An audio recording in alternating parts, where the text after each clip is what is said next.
দর্শন শিক্ষা পরিবারের তরফ থেকে ম্যামের তরফ থেকে প্রত্যেক বৃহস্পতিবারের মতো এই বৃহস্পতিবারও অভিনব দর্শনের ক্লাসে তোমাদের সঙ্গে আবার চলে এসেছি। প্রভুর মুখনিসৃত বাণী আজও তোমাদের সঙ্গে ভাগ করে নেব। তো সকলে বলো রাম ও নারায়ণ রাম, রাম ও নারায়ণ রাম, রাম ও নারায়ণ রাম। প্রত্যেক বৃহস্পতিবার পাঠ হয়ে যাবার পর তোমাদের সঙ্গে আলোচনা হয়ে যাবার পর আমি ব্যাখ্যাটা করি বা নামটা উচ্চারণ করি। আজকে শুরুতেই বললাম। তো সকলে নিশ্চয়ই ভীষণ ভালো আছো, পজিটিভ আছো, দর্শন শিক্ষা পরিবারের সঙ্গে আছো, প্রভুর সঙ্গে আছো, প্রকৃতির সঙ্গে আছো, নিজের বিবেকের সুরের সঙ্গে আছো। কি মনে হচ্ছে? চতুর্দিকের যা পরিস্থিতি দেখতে পাচ্ছ, তোমাদের সকলের বা আপনাদের সকলের কি মনে হচ্ছে? আর কতটা যুদ্ধ, আর কতটা নৃশংসতা আমাদের চোখের সামনে ধরা পড়বে, আর কতখানি এমন কি ধরা পড়বে যেখান থেকে মনুষ্য জাতি, মানুষ, এই শব্দটার বা এই শব্দর পেছনে যে অর্থটা ছিল সেইটা কোথাও না কোথাও মন থেকে গুলিয়ে যেতে পারে। তো আমরা কি তৈরি হতে পারছি সবাই? কতটুকু তৈরি হতে পারলাম? তো আজকে শুরু করি। যেখানে শেষ করেছিলাম সেই শেষ লাইনটা বলে প্রত্যেক বৃহস্পতিবার যেমন নতুন করে শুরু করছি। আজকে যতটুকু পড়ব তার মধ্যে জানি না প্রভু কি রেখেছে, কতটুকু তোমাদের সঙ্গে ভাগ করব। তো শুরু করলাম। শেষ লাইনটা ছিল আগের দিন আবার এখন এই বাজি ওপরের দিকে উঠছে, আবার নাবতেও তো সময় লাগে। আমরা আবার সকলে অন্তরের সাথে মিলে যেন থাকতে পারি সেই চেষ্টাই করব।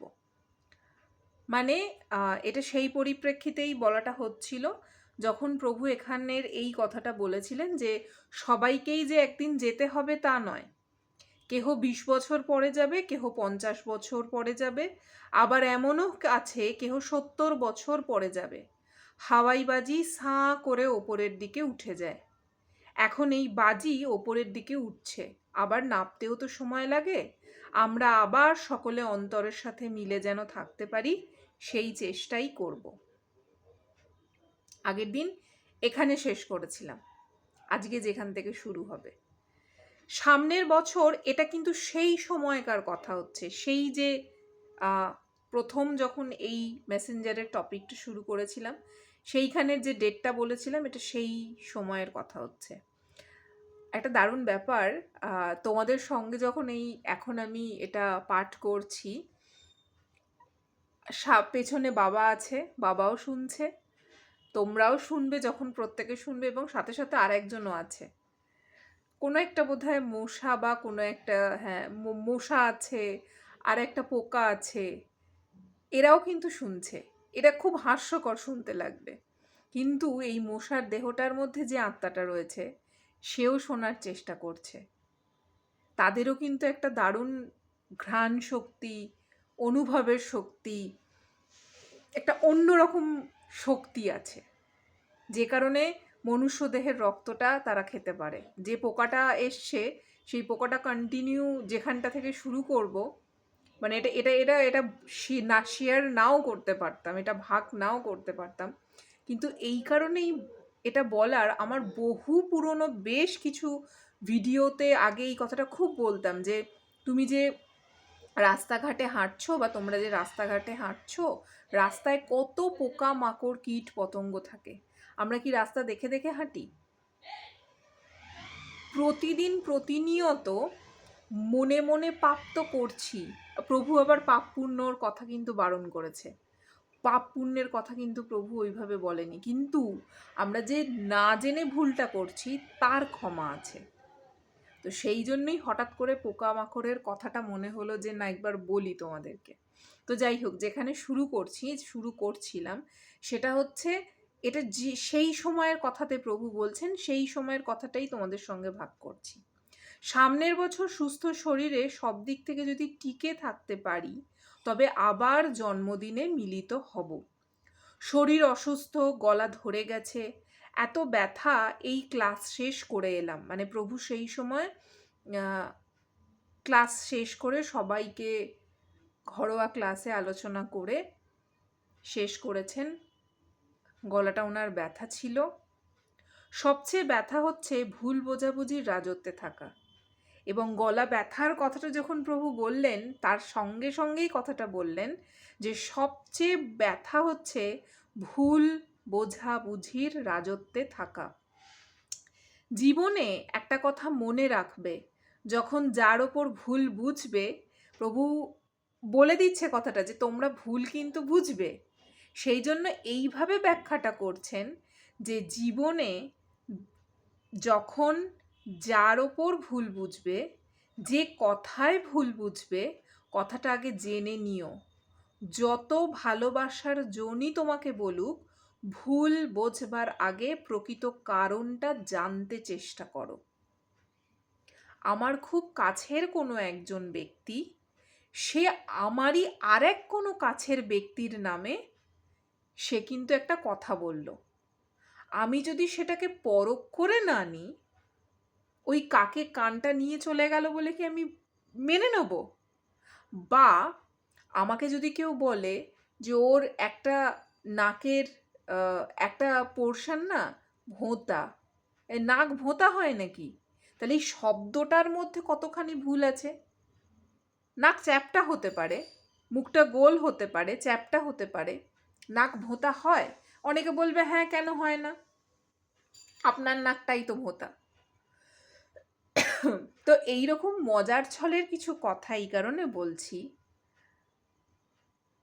গম্ভীর গম্ভীর আলোচনা অনেক হয়েছে, গম্ভীর গম্ভীর কথা অনেক ব্যাখ্যা করেছি।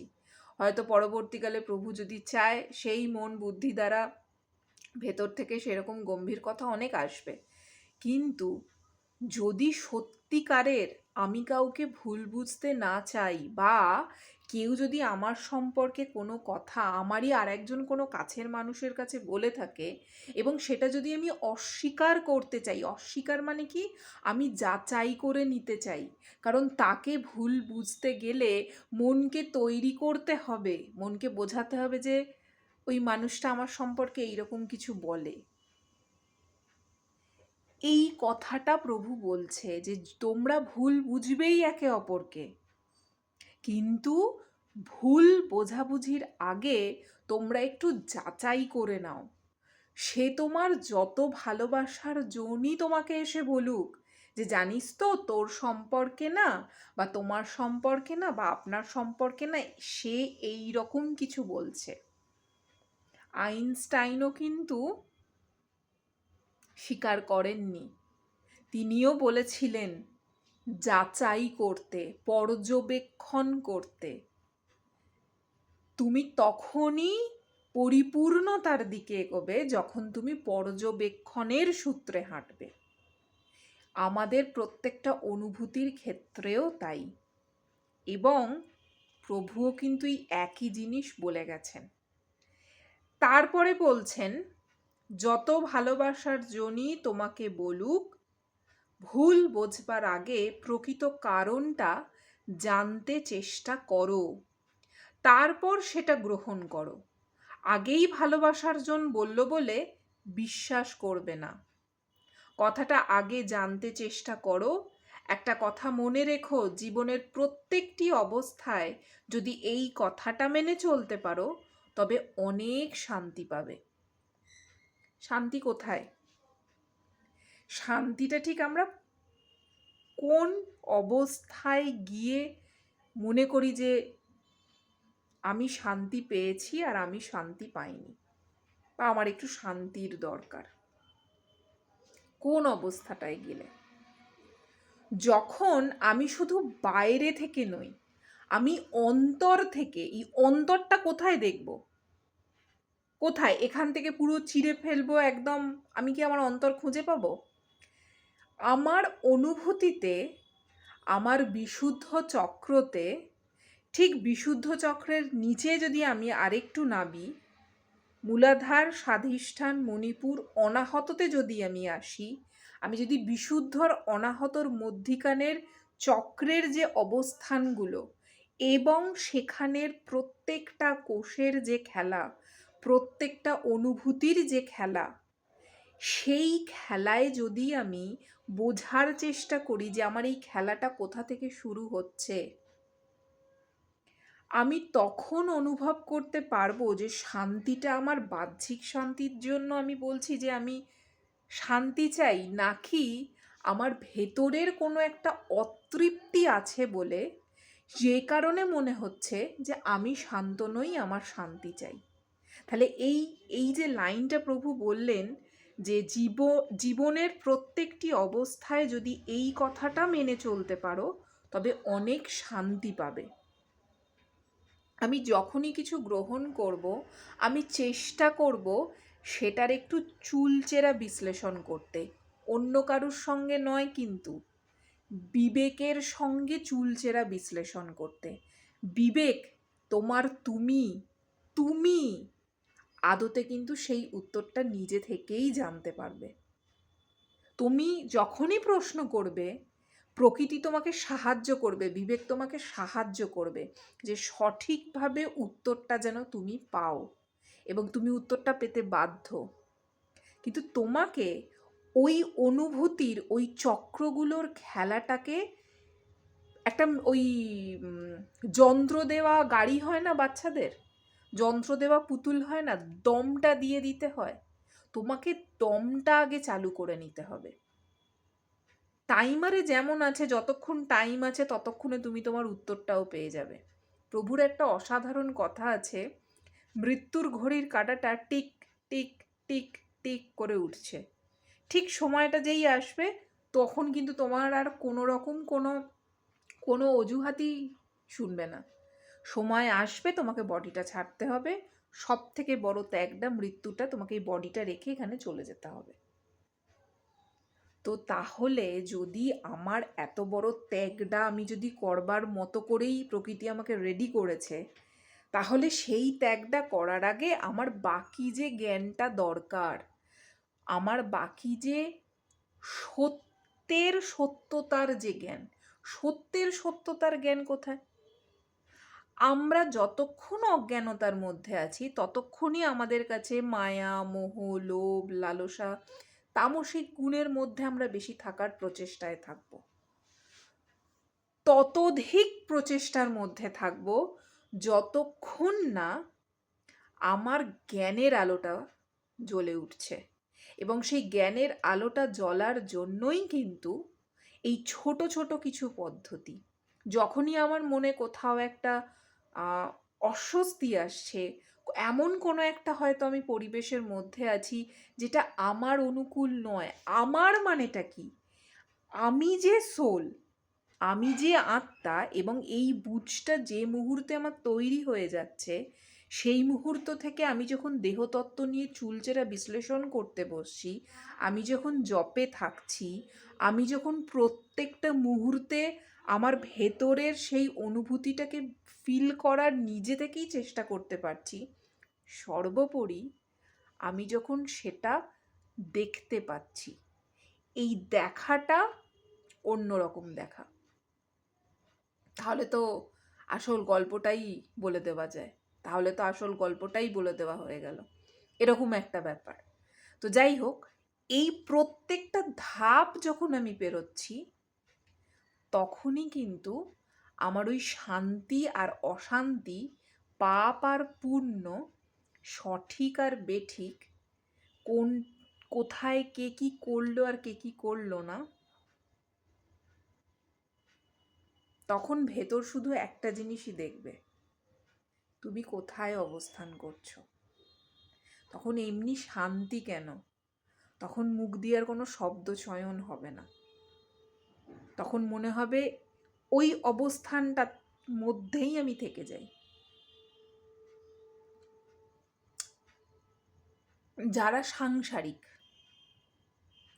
যারা যারা সাংসারিক মানে এখানে আমি এইভাবে ব্যাখ্যাটা করছি, ভীষণভাবেই সংসারে যারা আবদ্ধ, স্ত্রী, সন্তান, বা স্বামী, সন্তান, শ্বশুর, শাশুড়ি, এই যে সম্পর্কগুলোর নামে যারা ভীষণভাবে ব্যস্ত, তারা একটা শব্দকে ভীষণভাবে এখন বেছে নিয়েছে, সেটা হচ্ছে কি যন্ত্রণা, দুঃখ, একাকিত্ব বা ডিপ্রেশন। আমি যদি নিজে গ্রহণ করি যে আমি একা, আমি যদি নিজে গ্রহণ করি যে আমি ডিপ্রেশনে, আমি যদি নিজে গ্রহণ করি আমি এমন এমন সাংঘাতিক কোনো সিচুয়েশানে, তবে কিন্তু সেই প্রত্যেকটা চিন্তা আমার প্রত্যেকটা চক্রের মধ্যে দিয়ে গিয়ে, আমার প্রতিটা কোষের মধ্যে দিয়ে গিয়ে উত্তেজনা সৃষ্টি করে মনকে এবং বুদ্ধিকে জানান দেবে। প্রথমে বুদ্ধিকে জানান দেবে, বুদ্ধি তখন মনকে বলবে না, আমার সঙ্গে তো গন্ডগোল কিছু হচ্ছে। কিন্তু যদি এইগুলো বা এই অনুভূতিগুলো যখন আমার আসছে, আমি এমন কোনো একটা ওষুধ আমার নিজের জন্য করে রেখেছি যে আমি প্রত্যেককে ইন্ডিভিজুয়ালিটিভাবে দেখব। বুদ্ধি ইন্ডিভিজুয়াল, মন আলাদা, আমার প্রত্যেকটা চক্র আলাদা, আমি প্রত্যেকটা অনুভূতি যখন যখন যেখানে যেখানে ফিল করছি সবকটা আলাদা। তাহলে নিজেকে একটা জায়গায় আলাদা করলাম, আমার এই দেহটাকে একটা আলাদা করে দেখলাম, আমার প্রত্যেকটা অনুভূতিগুলোকে আমি আলাদা করে দেখলাম, আমি প্রত্যেককে না এক একটা বাক্সে রাখলাম। আমি কথাটা আগেও একবার বলেছিলাম, নিজেকে মধ্যিখানে রেখে, নিজে মানে শূন্যটা, ফাঁকাটা, এটা ইম্যাজিনেশন করলেই অসম্ভব ভালো লাগে। এই ভালো লাগা থেকেই ক্রমশ আস্তে আস্তে ভালোবাসাটা তৈরি হয়, এবং এই ভালোবাসাটা নিজের প্রতি ভালোবাসা। আমি খুব সুন্দরভাবে, আমি যে সে শূন্য, তাকে আমি শূন্যকে মধ্যিখানে রাখলাম। শূন্যের মধ্যে এত কিছু ভাসছে, এই মৃতদেহটা ভাসছে, কারণ আমি আছি বলে এ চলছে। আমি না থাকলে মানে ওই তো আমি বেরিয়ে যাব যখন, তখন এটা বডি, তখন লোকজন হা হুতাশ করবে, কেউ কেউ চিন্তা করবে আহা চলে গেল, কি বাজে মহিলা ছিল, কত কত মানে মানে কত অসম্ভব রকমের একটি মহিলা ছিল বা মেয়ে ছিল বা নারী ছিল, এত বাজে মানুষটা চলে গেল, যাক বাবা বাঁচা গেছে, ও দুনিয়া থেকে মানে একটুখানি বোধহয় পৃথিবী একটু মানে শান্তি হলো। আবার কেউ কেউ ভাববে মানুষটা চলে গেল, আমারই ভালো বন্ধুটা চলে গেল। এই যে ব্যাপারটা, তুমি নিজেকে একটুখানি রাখো না, একদম ভাবো তুমি ফাঁকা, একটা বাক্সতে বডিটাকে রাখো, আর একটা বাক্সতে যত যত অনুভূতিগুলো আছে রাখো, মনকে রাখো, বুদ্ধিকে রাখো, আলাদা আলাদা করে রাখো না।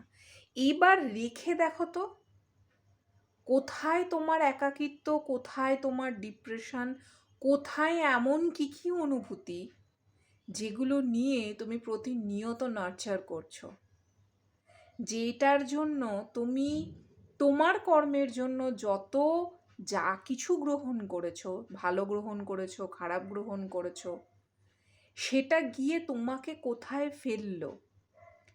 যা কিছু তোমার হচ্ছে একটা রিলের মতো তৈরি হয়ে গিয়ে সেই শূন্যতেই মিশছে, কারণ তুমি তো শূন্য, শূন্যাবস্থায় তুমি রয়েছো।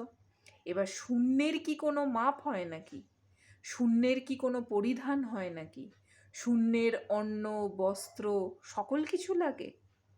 লাগে যখন তোমার একটা রূপ থাকবে। এই যে রূপটার মধ্যে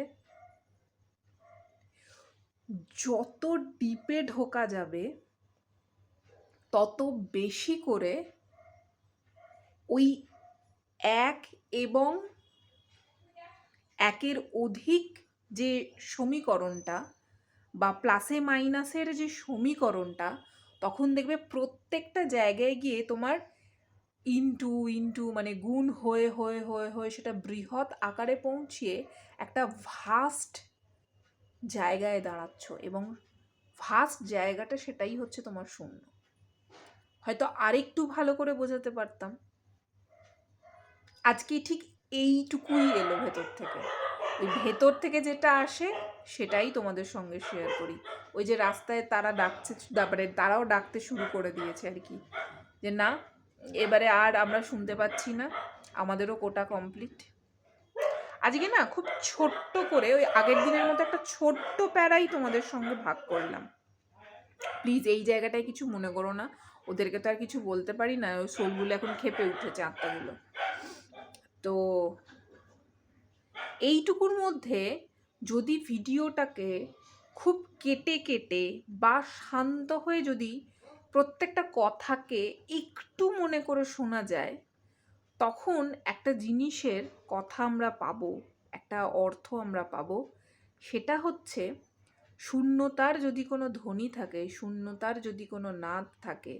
আমি আবার কোনো আর একটা ক্লাসে বলেছিলাম, যখন ওই 7টা চক্রের কথাই বলেছিলাম, ওরকম কোনো একটা কিছু আমি বলেছিলাম যে ওমের উচ্চারণটা কিভাবে হয়।